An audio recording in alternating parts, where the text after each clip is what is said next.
Hello বন্ধুরা, শুভরাত্রি। তোমরা তো কালকে দেখেছো আমার পোস্টে আলুর পরোটার ভিডিও।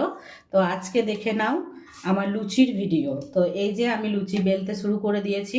তোমরাও কি এইভাবেই বেলো? অনেকেই জানি তেল দিয়ে বেলো, কিন্তু আমার মনে হয় কি জানো তো, এই শুকনো আটা দিয়ে বেললে না লুচিটা বেশ গোল গোল হয়।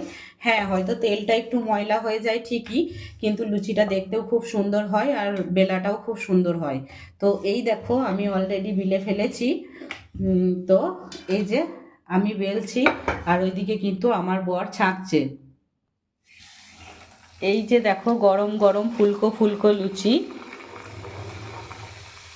তো আজকাল কিন্তু আমরা লুচি পরোটা খাচ্ছি, বেশ ভালোই লাগছে। শীত পড়ে গেছে হালকা হালকা, তো শীতে কিন্তু আমাদের এগুলো খুব ভালো লাগে। তো আমার রাত্রের আয়োজনে আজকে লুচি, গরম লুচি, তার সাথে রয়েছে এই যে কাবলি ছোলার তরকারি, আর রয়েছে তোমার পায়েস। এই যে বানিয়ে নিয়েছি নলেন গুড়ের রসের পায়েস, আর এখানে রয়েছে নলেন গুড়ের মিষ্টি।